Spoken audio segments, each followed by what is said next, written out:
कौन अवस्था? ठोस अवस्था। अवस्था आए लिख देते हैं, ठोस अवस्था, सॉलिड स्टेट।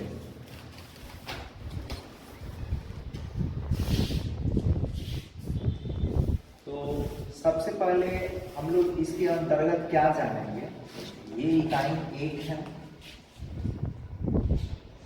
यानी पहला पार्ट। ठीक है, देखिए ठोस अवस्था पढ़ने से पहले हम लोग पढ़ लेते हैं थोड़ा पदार्थ के बारे में। इसके बारे में पदार्थ, या इसको द्रव्य बोलते हैं, इंग्लिश में मैटर कहेंगे।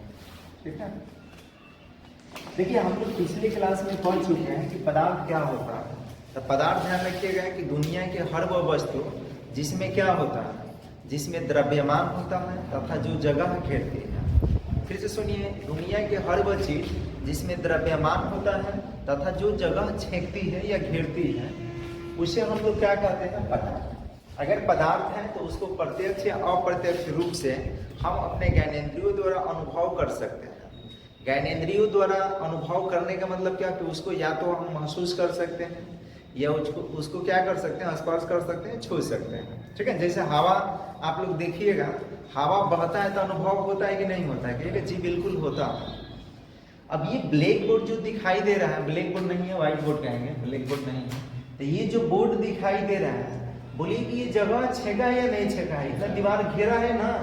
किसी भी वस्तु द्वारा, किसी भी पदार्थ द्वारा ध्यान रखिएगा, जो स्थान घेरा जाता है यानी जितना जगह घेरा जाता है उसे उस पदार्थ का आयतन कहते हैं। क्या कहते हैं?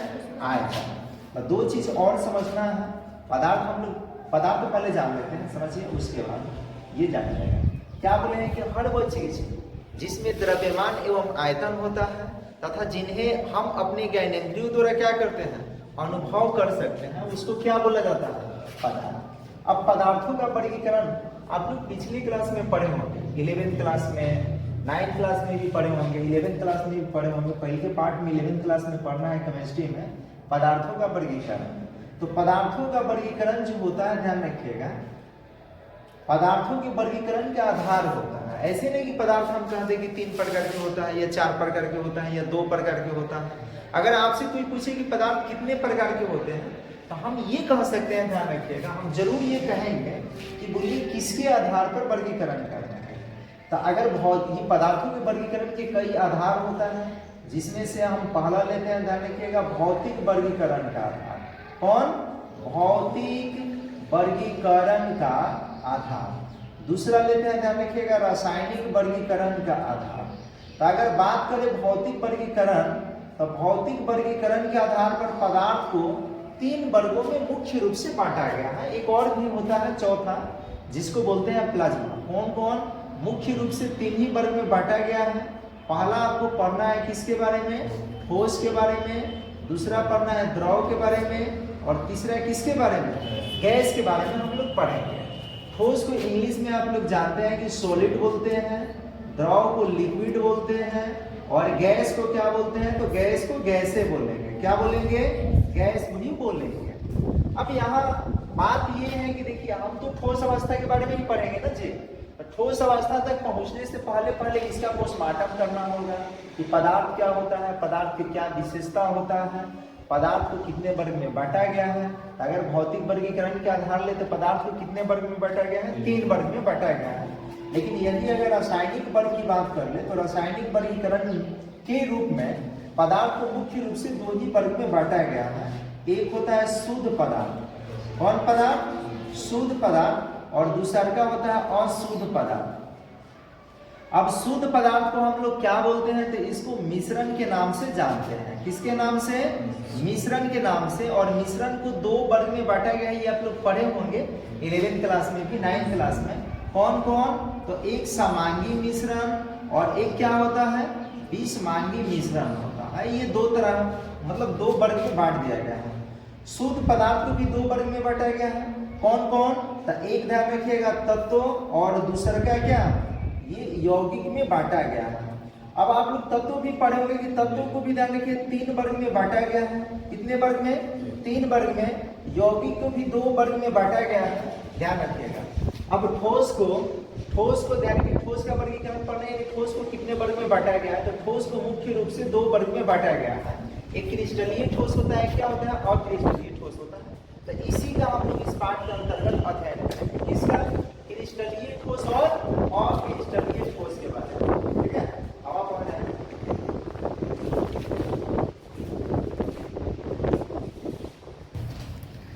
देखिए ये ओपन है, थोड़ा सा दिक्कत है, हवा तो चारों बगल से आ रहा है इसमें।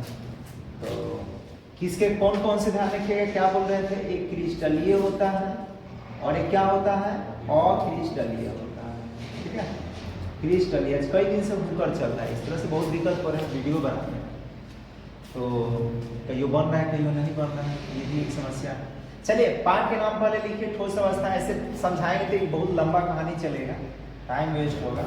लेकिन पाठ के नाम ठोस अवस्था है, और ठोस अवस्था को जानने से पहले सबसे पहले हम लोग पदार्थ के बारे में जानेंगे। हो गया, पदार्थ लिखिए और हाइफन लिखिए।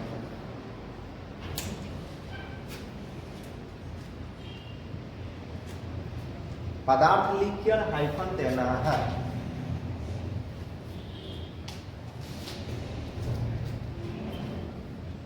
हो गया, पदार्थ लिखकर हाइफन देना है। बोले क्या, देखिए अभी समझा रहे थे कि पदार्थ किसको बोलेंगे, तो दुनिया के हर वह चीज, प्रत्येक वह वस्तु जिसमें द्रव्यमान एवं आयतन होता है तथा जिसे हम क्या करते हैं, हम अपने ज्ञानेंद्रियों द्वारा अनुभव कर सकते हैं, प्रत्यक्ष या अप्रत्यक्ष रूप से किसी तरह से अनुभव कर सकते हैं, उसको क्या बोलते हैं, पदार्थ बोलते हैं। तो लिखिए, बोल रहे हैं, देखिए दुनिया की हर वह वस्तु, चाहे प्रत्येक वह वस्तु लिखा, दुनिया का लिखा है, देखिए प्रत्येक वह वस्तु, प्रत्येक वह वस्तु, प्रत्येक वह वस्तु जिसमें द्रव्यमान एवं आयतन होता है, जिसमें द्रव्यमान होता है, लिखिए जिसमें द्रव्यमान होता है, प्रत्येक वह वस्तु जिसमें द्रव्यमान होता है, हो गया, तथा जो कुछ स्थान घेरती है, तथा जो कुछ स्थान घेरती है, तथा जो कुछ स्थान घेरती है,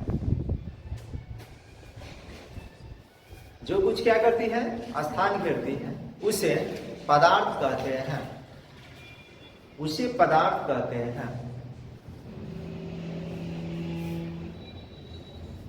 उसे क्या कहेंगे, पदार्थ। दूसरा तरीके से कर सकते हैं कि प्रत्येक वह वस्तु जिसमें द्रव्यमान एवं आयतन होता है तथा क्या करता है, तथा जो, बोलिए जो जो जो कहे या जिसको, जिसको प्रत्यक्ष या अप्रत्यक्ष रूप से हम अपने ज्ञानेंद्रियों द्वारा अनुभव कर सकते हैं, उसको क्या बोलते हैं, पदार्थ। लिख लीजिए अथवा में, अथवा बोले, देखिए प्रत्येक वह वस्तु जिसमें द्रव्यमान एवं आयतन होता है, प्रत्येक वह वस्तु जिसमें द्रव्यमान एवं आयतन होता है, प्रत्येक वह वस्तु जिसमें द्रव्यमान एवं आयतन होता है, जिसमें द्रव्यमान एवं आयतन होता है, हो गया, और जिसे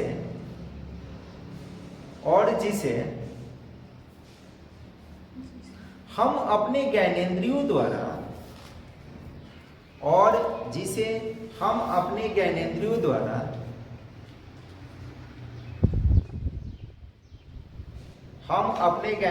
द्वारा प्रत्यक्ष या अप्रत्यक्ष रूप से, प्रत्यक्ष या अप्रत्यक्ष रूप से अनुभव कर सकते हैं, प्रत्यक्ष या अप्रत्यक्ष रूप से अनुभव कर सकते हैं, प्रत्यक्ष या अप्रत्यक्ष रूप से अनुभव कर सकते हैं, हो गया, उसे पदार्थ कहते हैं, उसे पदार्थ कहते हैं, उसे क्या कहेंगे, पदार्थ कहेंगे। ठीक है, आपको याद रखना होगा कि पदार्थ होगा तो पदार्थ होगा, कोई भी चीज अगर पदार्थ है तो पदार्थ में ये दो चीज अवश्य रूप से होगा कि उसमें द्रव्यमान जरूर होगा, और जिसमें द्रव्यमान होगा वो जगह जरूर छेकेगा, और छेके गए जगह को उस पदार्थ का क्या कहते हैं, आयतन कहते हैं। क्या कहते हैं, आयतन। यानी पदार्थ में ये दो चीज अवश्य रूप से होगा, और जिसमें भी द्रव्यमान होगा और जो जगह छेके उसको हम लोग क्या कर सकते हैं, अपने ज्ञानेंद्रिय द्वारा प्रत्यक्ष या अप्रत्यक्ष रूप से अनुभव कर सकते हैं। अब हमको ये जानना है कि पदार्थ के कणों की क्या विशेषता होता है, ठीक है। तो देखिए अक्सर आप लोग पढ़े होंगे, ध्यान रखिएगा 9th क्लास में या 11th क्लास में, कि पदार्थ जो होता है, पहले तो जान गए कि इसको पदार्थ को वर्गीकृत किया गया है कई वर्गों के आधार पर। वर्गीकरण के आधार इसका कई है, जैसे भौतिक वर्गीकरण के आधार, रासायनिक वर्गीकरण के आधार। और भौतिक वर्गीकरण के आधार पर कितना प्रकार के, 2 तरह के 3 तरह का होता है। एक ध्यान रखिएगा क्या होता है, ठोस होता है, एक द्रव होता है और एक क्या होता है।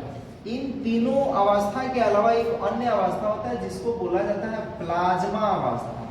इसको चतुर्थ अवस्था भी बोलते हैं। कौन सा, चतुर्थ अवस्था। और अगर आप किसी से पूछिएगा कि पदार्थ की प्लाज्मा अवस्था किसे कहते हैं, तो डिफिनीशन इतना सुंदर बताएगा लोग कि मन खुश हो जाता है। समझते हैं क्या बोलेगा लोग कि पदार्थ की चतुर्थ अवस्था को क्या बोलते हैं, प्लाज्मा अवस्था। हम बोले कि पदार्थ के चतुर्थ अवस्था किसे कहते हैं, तब बताइए कि वो क्या बोलेगा। अगर वहां पूछ दीजिएगा प्लाज्मा तो बताओ पदार्थ की चतुर्थ अवस्था किसे कहते हैं, तो क्या डिफिनीशन उन लोग दे सकता है, ये तो बता दे। ऐसे पूछिएगा तो बता सकता है लोग कि पदार्थ की प्लाज्मा अवस्था किसे कहते हैं, तो पदार्थ की चतुर्थ अवस्था को प्लाज्मा अवस्था।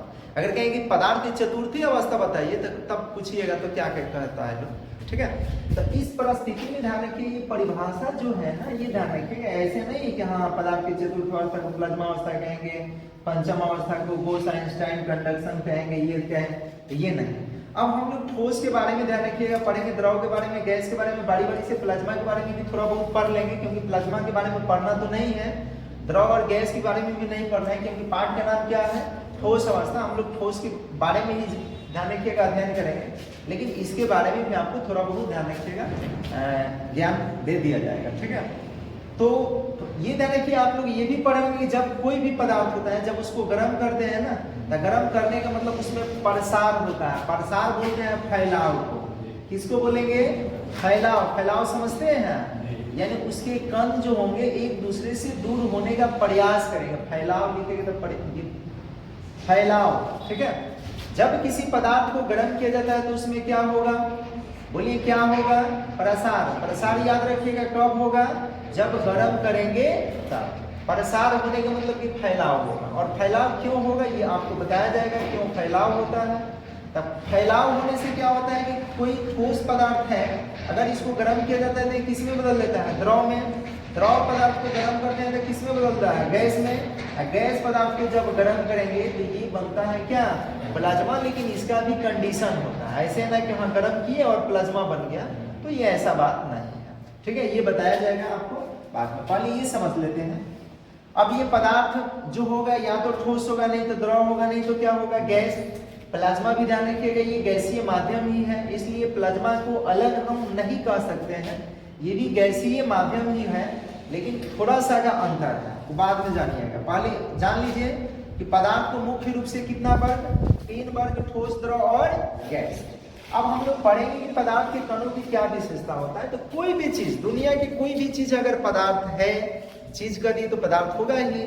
ये बोलिए पदार्थ है कि नहीं, कहेगा जी बिल्कुल है, क्योंकि इसको जहां पे रखिएगा तो ये अपने जाने के आकार के बराबर जगह छेकेगा कि नहीं। हम लोग पदार्थ है या नहीं, कहेगा जी बिल्कुल है, क्योंकि हम लोग भी जगह छेक रहे हैं कि नहीं। देखिए इतना छेक लिए हैं। वजन है, तौलिएगा तो वजन होगा।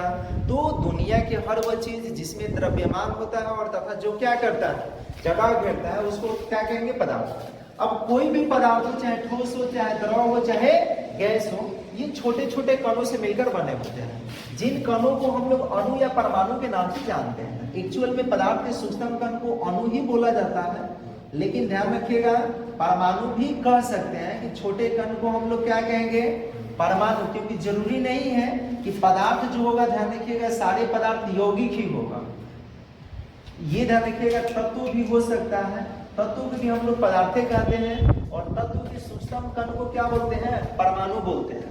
इसीलिए हम लोग डायरेक्ट कह सकते हैं कि पदार्थ के जो सूक्ष्म कण होता है, यानी पदार्थ जिन कणों से मिलकर बने होते हैं, उसे या तो अणु कहेंगे, ना तो क्या कहेंगे, परमाणु कहेंगे।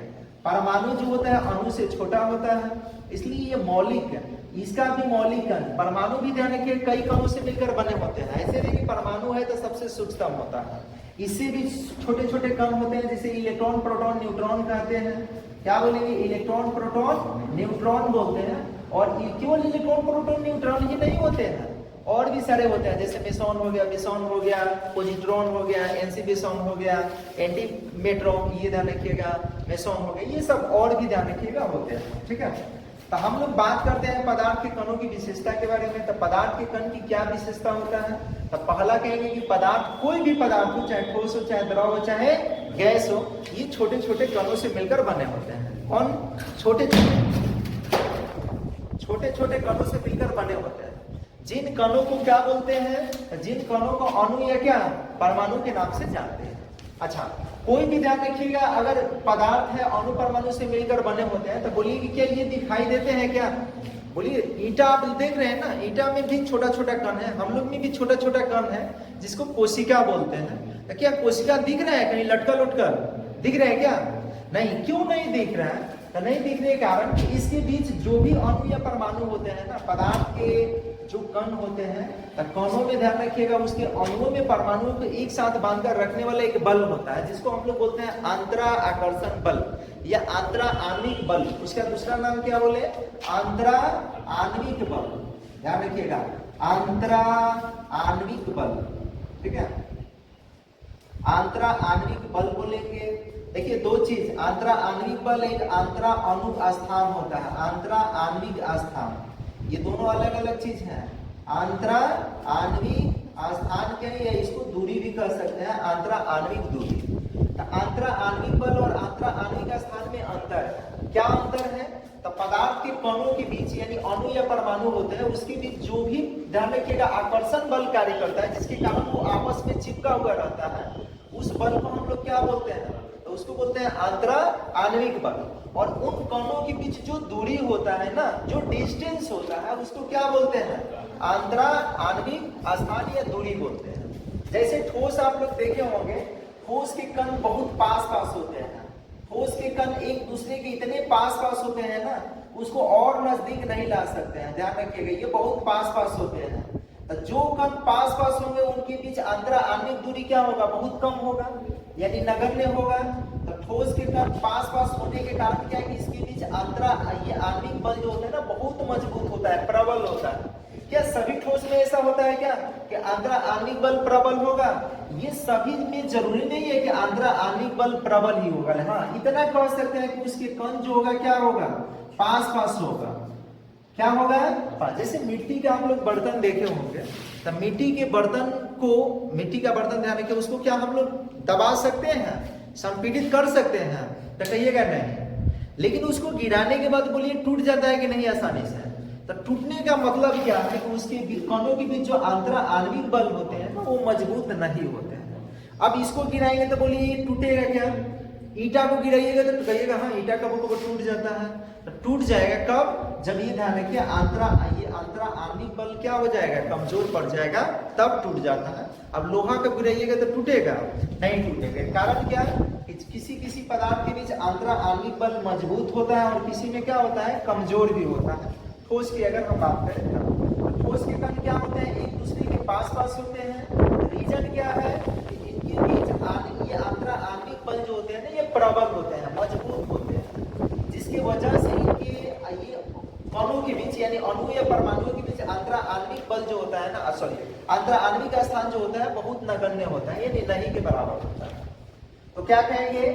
ये कहेंगे ध्यान। अब द्रव की बात कर ले तो द्रव के कण ध्यान रखिएगा थोड़ा दूर दूर होता है। ठोस की अपेक्षा क्या होता है? थोड़ा दूर दूर होता है। इस तरह से ये द्रव के कण हो गया। समझ रहे हैं क्या? द्रव के कण ठोस की अपेक्षा क्या होगा? दूर दूर होगा। और गैस के कण और भी दूर दूर होता है। ध्यान रखिए, एक कण यहाँ है, देखो यहाँ, देखो यहाँ, एक यहाँ, एक यहाँ, इस तरह से होगा।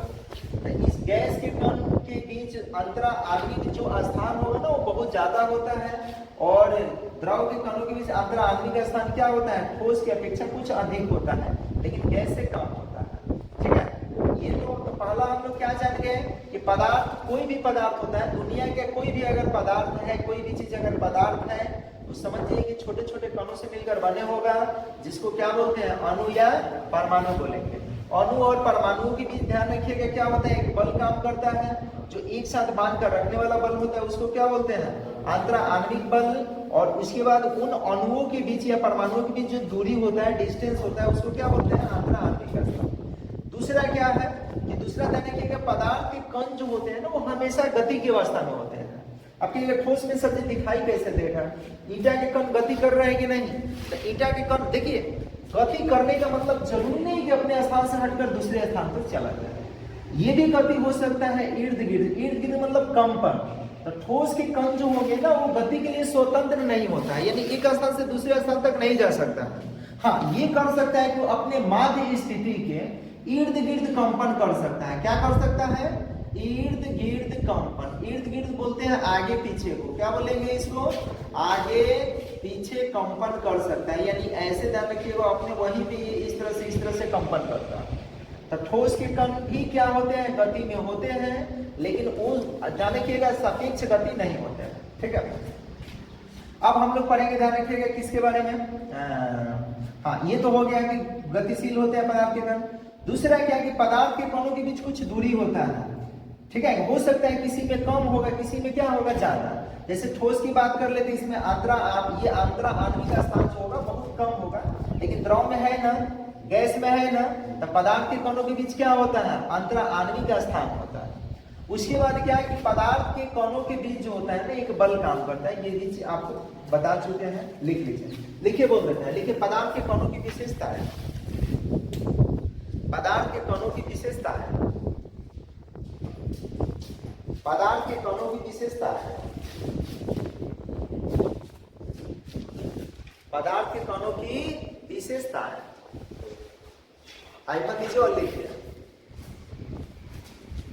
लिखिए पदार्थ के कणों की निम्नलिखित विशेषताएं हैं। पदार्थ के कणों की निम्नलिखित विशेषताएं हैं।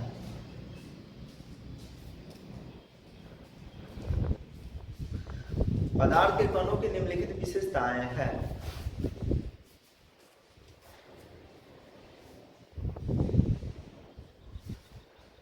हो गया?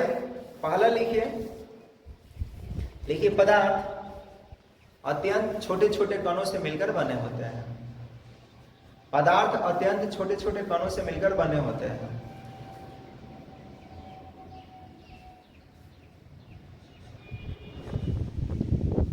पदार्थ अत्यंत छोटे छोटे कणों से मिलकर बने होते हैं, जिसे अणु या परमाणु कहा जाता है। जिसे अणु या परमाणु कहा जाता है।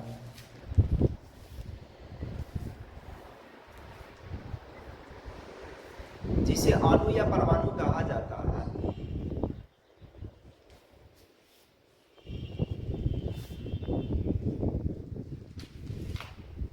जिसे अणु या क्या कहते हैं? परमाणु। दूसरा लिखिए, लिखिए पदार्थ के कणों के बीच, पदार्थ के कणों के बीच, पदार्थ के कणों के बीच अंतरा आणविक आकर्षण बल कार्य करता है। पदार्थ के कणों के बीच अंतरा आणविक आकर्षण बल कार्य करता है। अंतरा आणविक आकर्षण बल कार्य करता है।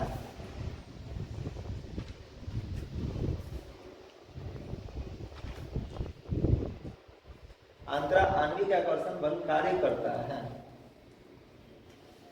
हो गया? तीसरा लिखिए, बोल रहे हैं, देखिए पदार्थ के कणों के बीच, पदार्थ के कणों के बीच कुछ अंतरा आणविक दूरी होता है। कुछ अंतरा आणविक दूरी होता है। पदार्थ के कणों के बीच कुछ अंतरा आणविक दूरी होता है।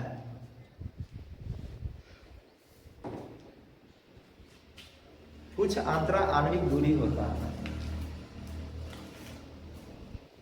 हो गया? चौथा लिखे बोले हैं, देखिए पदार्थ के कण, पदार्थ के कण, पदार्थ के कण हो गए। पदार्थ के कण गतिशील होते हैं। पदार्थ के कण गतिशील होते हैं। पदार्थ के कण क्या होते हैं? गतिशील होते हैं। ठीक है। देखिए समझाने में टाइम ज़्यादा ध्यान रखिएगा, बर्बाद हो गया था। बाकी कल बुक इसको समझाएंगे और लिखवाएंगे, ठीक है। जो कल सवाल दिया गया था गणित में उसको बनवा देते हैं।